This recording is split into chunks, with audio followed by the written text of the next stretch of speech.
Hello and welcome to this week's Daily Express's Royal Roundup. It's been quite the week of royal news with some breaking news as well this morning on royal finances. Well, to go over all of this is Daily Express's royal correspondent Richard Palmer. Richard, hello. Hello. Lots to go over this week with various financial lines coming out about the Queen Consort, about the sovereign grant profits. We have a lot to discuss. We'll try and keep it simple as possible so people can kind of understand, because royal finances, we can really get ahead of ourselves get into it. So we'll try and keep it as simple as possible. But if you do have any questions about any of the topics that we discuss, then please do let us know in the comments and we can bring them up accordingly. Well, should we kick off with this morning's line before we talk about Queen Consort, Richard? So the sovereign grant then, talk us through it. Yeah, so every 5 years there's a review of the funding formula for the sovereign grant, and that's been long overdue. They were waiting for the outcome of some things to do with the Crown Estate, the amount of to really get an idea of how much money the Crown Estate was likely to make out of a huge expansion in wind farms in the UK, and the reason that they were waiting for that is that the Crown Estate's profits are linked to the sovereign grant in a funding formula. The Crown Estate's money doesn't go to the King, as is often reported, but the amount of taxpayer support for the monarchy, for the King to do his head of state duties, is pegged to the Crown Estate profits as an alternative to, say, the inflation rate. And so this 5-yearly review has now been completed by the Royal Trustees, who are the Prime Minister, Chancellor of the Exchequer and the Keeper of the Privy Purse. And they've announced today that the percentage used in the formula is going to go down from 25% of the profits to 12% of the profits. And that's because there is going to be this huge increase in income over the next few years because of licenses granted to wind farm operators out in the just off the coast of the UK. Yeah. That means, and getting down to the nuts and bolts, it means that the King's income from the taxpayer, from the sovereign grant, is going to stay flat for a fourth consecutive year next year.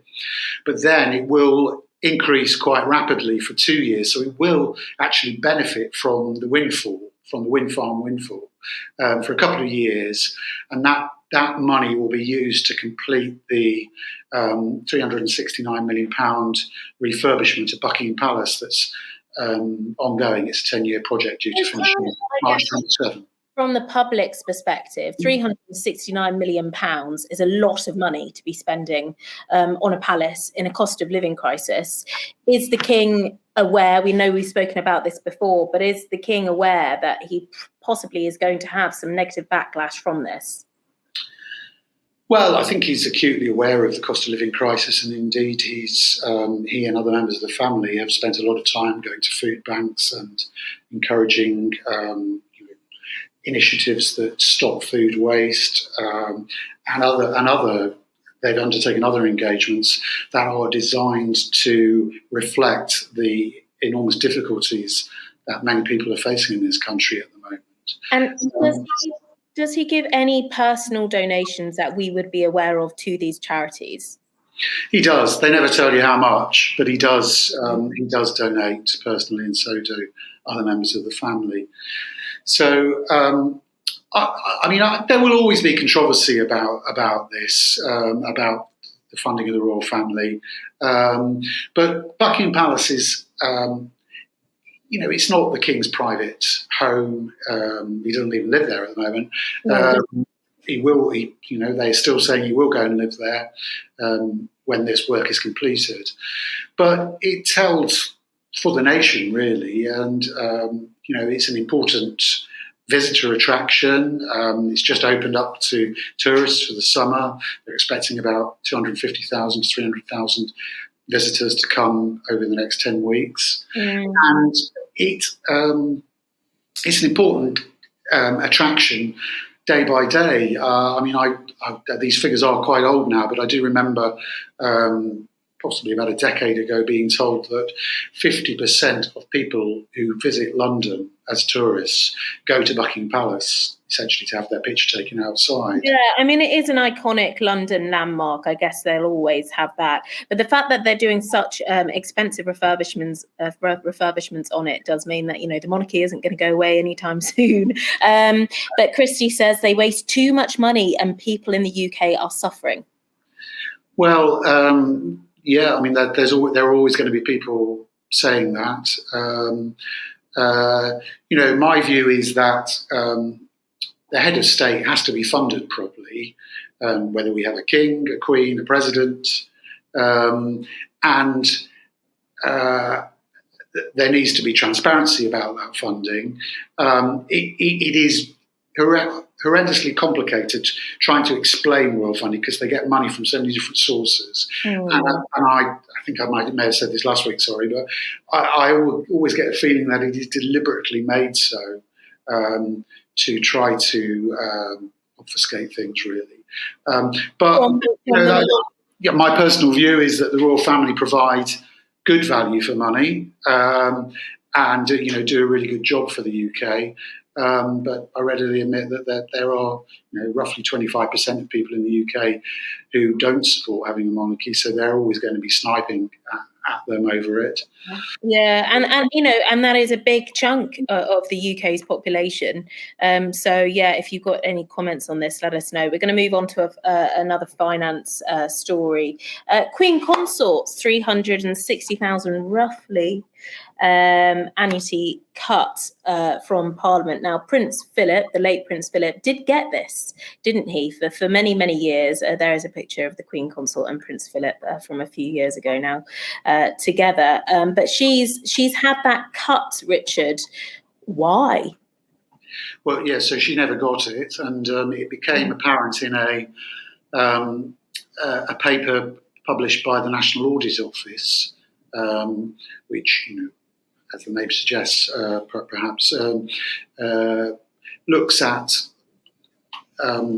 funding of public services, how public money is used, and whether it's used wisely. Now, this report was it wasn't assessing whether the monarchy provided value for money. It was just setting out the facts and figures of royal funding before today's announcement. And but it did disclose that the parliamentary annuity that the previous consort, the Duke of Edinburgh, Prince Philip, was not being given to Queen Camilla. And I have to confess, I didn't really speak to the palace about this, but I think it's fairly self-evident why that money is not being given to her, because I think the parliamentary annuity was left over from an earlier era. Until 1993, Parliament paid annual sums of money to the Queen's children and the Duke of Edinburgh, as he then was, and several other members of the royal family. By 2000, there were eight people receiving parliamentary annuities. But the key thing is that after there was a massive row when the Windsor Castle fire happened, and the royal family asked the taxpayer to fund repairs to Windsor Castle. Even though that again it's an official royal residence, it's not the king or queen's personal property. It's it's held in trust for the nation. But the backlash was so severe that the Queen Elizabeth II essentially said, right, okay, if the taxpayer pays for the funding of this, I'll do several things. I will start paying tax, because she had managed to negotiate a deal not to pay tax, even though some previous monarchs had paid tax. I will open Buckingham Palace to tourists every summer so that they can actually see what the taxpayers' money is being used for. Although they still have to pay to do that. You have to pay. And then thirdly, she said, the parliamentary annuities that my family members receive I'll repay them. I'll repay the Treasury for that money. And she used private money from the Duchy of Lancaster, landed estate that goes into what we call the Privy Purse, to pay back those annuities. But Prince Philip's was kept, I think, because as a mark of respect for the many years of service he provided. So, I mean, now that the Camilla's has been cut, do you think they were expecting this, or do you think this will come as quite a surprise to both her and Charles? Oh no, I'm sure they're expecting it because, as I say, parliamentary annuities are really from a different era. And as you said, it's from a different era, and obviously we've got a modern monarchy now, which is what Charles does want to push. But this is quite significant. It's quite a big chunk of money. Do you think this is going to worry them at all? The fact that we're now going into a different era, which means that, the royal family essentially have less influence than they used to. No, I don't think it'll worry them. It's just it was really part of the settlement of when the sovereign grant was brought in, which we were just talking about. When the Sovereign Grant Act came, 2011 came in, really the year after. It did away with those parliamentary annuities, and instead the government said, we'll give you money every year, and you have a lot more freedom to decide how you spend that money.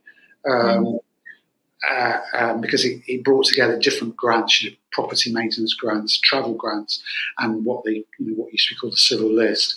And in return, there was a bit more oversight by the National Audit Office and Parliament in a way.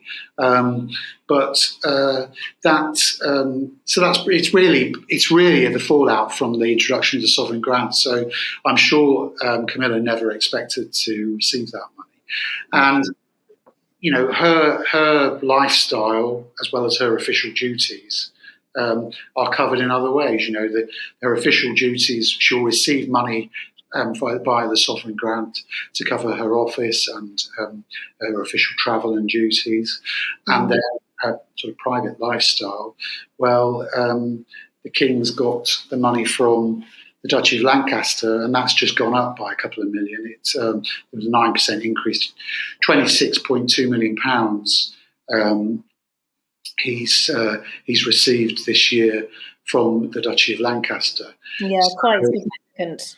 I'm sure they won't be short on cash. No, I don't think so. No. Okay, so let's not get the violins just out yet. But Camilla is quite rich in her own right, isn't she? Rich is probably the wrong word to use with the royal family. Well, yeah. If you look at her assets, she's got a house in Wiltshire that's been hers since the divorce from her first marriage, and I think she was never impoverished. So but that inevitably they're going to be pretty comfortable, and of course on top of the Privy Purse money from the Duchy of Lancaster, they've got private investments and all sorts, which I'm sure, as you said, sort of is quite difficult to find, but nevertheless, there we go. Okay, we're going to move on now to younger members of the royal family. This is going to be a topic which is going to be spoken about more and more as they get older, the future of the young royals. Prince George. Now, the family did visit a military base, I think, this week. That is them visiting there, from what I can see. Well, his future has been debated. Will he serve in the military like his father? What is his future going to hold, Richard? If you have any intel, then please do share.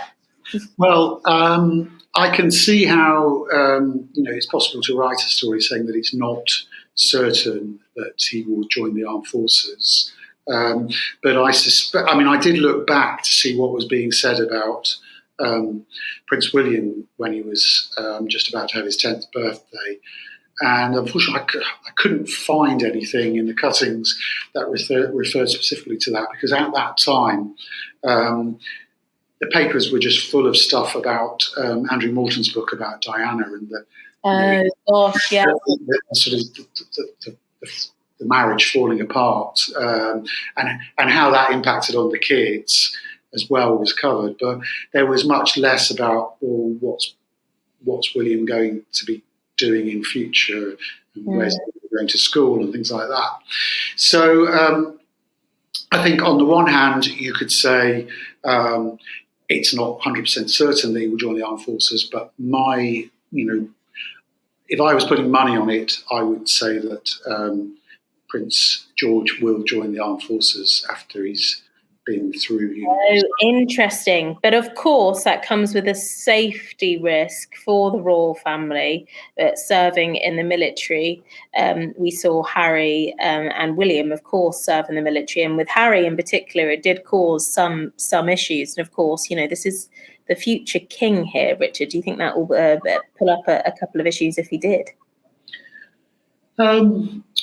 Well, it will and it won't. I mean, I think it won't stop him joining the armed forces when the time comes, but it will mean he probably won't be able to serve in a war zone, because this is what happened with Prince William. But let's not pretend that Prince William wasn't still in danger when he was working as an RAF helicopter pilot, for example. Yes, of course. Some of the manoeuvres that they have to do to rescue people off mountains are really tricky, and I think one false move and the helicopter could be... 100%. 100%. Kate obviously wants the children to have as much normal life as possible, as much as they can. We're seeing them more and more. We saw them at the Wimbledon final last weekend. They do, as you just said, more than likely they are going to go into the military. Will this fit with her, I guess, push for having a normal life away from the public spotlight? Yeah, I mean, I'm not so sure about Charlotte and Louis, I have to say, about going into the military. But as a future thing, I mean, I just think the monarchy's ties to the armed forces are so intrinsic to the whole institution that it's going to be very, very important for George to have served some time in the military. And Louis, not so much. That's my personal view. But I think you're also right that their parents want as normal a life as possible, and I think when you do look back at William and Harry at the same age, and Prince Charles as he then was at sort of 10 years old, there was much more scrutiny in a way. There was much more press access, media access to the family. I think Diana used to invite the press in to see the children and give regular updates. And I think William and Kate are just naturally much more private people. And, I think William is scarred by the whole, obviously, like Harry, scarred by the whole experience of his childhood and his mother's death. And everything that went with that, as they would say, the intrusion. And so they've tried to keep control of the agenda, keep control of what the public knows about their children. And obviously they've been aided by changes in to a point the law in the UK since those days, but also in the oversight, in the regulation of the press. But in general, they seem to have quite a good relationship with the press, don't they, in comparison to Harry, who's been very vocal about. I think that's certainly true to say, yes. And I think, there's a bit of give and take there. And I think, one of the things they're quite good at is dropping in, when they're out on official engagements, is dropping into conversation little anecdotes about their children. George just started playing rugby, or Louis is keen on this and that. And I don't think, from what I understand, that is a sort of deliberate policy. It's just a natural. They're just being natural. See, inevitably, even when we don't really bring it up, it does come up. Are the Waleses going to keep Harry at length or try and bring him back into the fold of the monarchy? Well, I think the current position is still that relationships are very strained. There's no real sign at the moment of any sort of bridge building going on there. But who knows how things will change. Even nations at war have to come to peace sooner or later. And maybe there will be some sort of reconciliation at some point, but no sign of it at the moment, I'm afraid. No. Well, there we go. Okay, then. We saw them at the Wimbledon final last weekend. It was very nice to see them. I did think it was going on for quite a while, and they had all eyes on them when we didn't have eyes on the court. Right in the centre, in Royal Box. I did think that they did behave very, very well and didn't get too much hit. Yeah, I mean, they're getting them used to being in the spot. Yeah, it was a long match, but they did do well. It has to be said.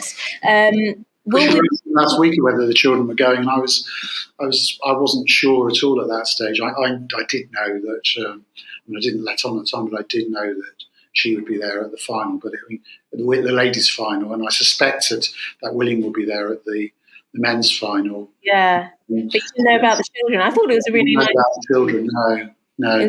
I only really became apparent on that morning that it looked like they were going to bring the children. And they seemed actually very enthusiastic at the tennis that was going on. I mean, it was a great match. I mean, I'm a tennis watcher. It was a great match. Very good. But yeah, even a racket got broken. So there you go. But summer plans then for the royal family. Now they're on their break, they're on their school summer holidays. Will we see anything more of the children, or is this just their private time now? Is there any events planned? I'm not aware of any at the moment, but that doesn't necessarily mean there won't be something. The next event that I'm aware of involving William is what was announced yesterday, which is that he's going to New York for a couple of days in September. We will just have to wait and see. My guess is we won't see much of anything of them now while the children are on holiday. I think we're going to be seeing the King and Queen next week, certainly. The Sandringham Flower Show is normally the end of the season, as it were, the end of official engagements before they all head off for their summer breaks. And it hasn't been announced whether the King and Queen are going to the Sandringham Flower Show, but I'm pretty sure that they will be there because they obviously are going to be, I think they are going to be based up in Sandringham next week. So, and then they're off to Balmoral? Yeah, I think so. I mean, eventually, I think they'll go via Birkhall, and the King will have some time at the Castle of May, the Queen Mother's old house up there. He normally stays there for a few days. It's owned by a trust now, but he's been heavily involved in making sure that that trust worked. And will it just be him, or will Camilla be there? Because she obviously really likes staying in Highgrove as well. So they do have some time apart. They're not constantly sort of attached at the hip. Yeah, well, she often goes to Ray Mill, her house in Laycock, Wiltshire, to spend some time with her branch of the family, her grandchildren in particular. So my guess is that she will be there or away with them on a holiday when the King is at the Castle of May. And that's what makes their relationship. She'll join him initially probably at Birkhall, and then we wait to see. We think that the family will sort of gather in the main castle later on in August, but that was still being worked on last time. And in terms of foreign holidays, Richard, going away on personal trips, such as with the children for the Waleses, do they have any any residences abroad that they would be going to? Not residences, but they do have the odd holiday abroad, and Well, it's interesting how it's changed while I've been doing the job, because there used to be reporters and photographers camped outside wherever they were on holiday, the royal family, and rightly or wrongly, I suspect most people would probably say rightly, although they like seeing the pictures of them on the beach or on holiday. They don't like the thought of them being sort of having journalists camped outside. It doesn't really happen now, as far as I'm aware. It certainly doesn't happen with me anyway. No, and I suppose you've got, the royal families in Spain and such as that. I was just thinking maybe perhaps that they would say, oh, we're going to think about going to Spain or something this summer. Is there anywhere that you would have there? But it's all privately done. Yeah, I don't see any sign of that really these days. No. Interesting. Okay, then, Andrew and Fergie. There's obviously their residence has been in the news a lot recently, rightly or wrongly, you may think. Now, will they be attending with the rest of the family, do you think, in your opinion, guessing, speculative? Yes, I am guessing, but I think they will, but obviously it depends on Andrew's ex-wife, Sarah, Duchess of York, because she's recuperating from breast cancer operation and from a mastectomy. And my understanding was she sort of needed 6 to 7 weeks to recuperate. Whether recuperating up in at Balmoral with the family is sort of part of the plan, we'll have to see. But I think Andrew will be up there at some point. Okay. Because certainly the King was very keen to get the family together, as I understood it. Yes, indeed. Well, there you go. That's the latest on the Royal Roundup for all the royal news this week.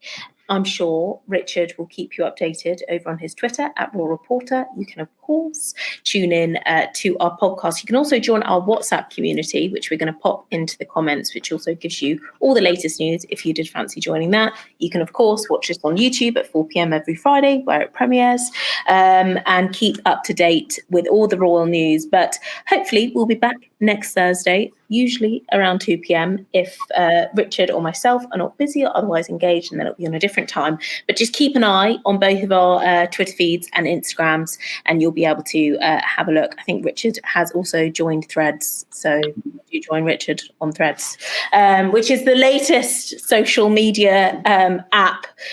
So yeah, give it a go. But Richard, thank you so much for joining us on the Royal Roundup today, and we'll catch you next week.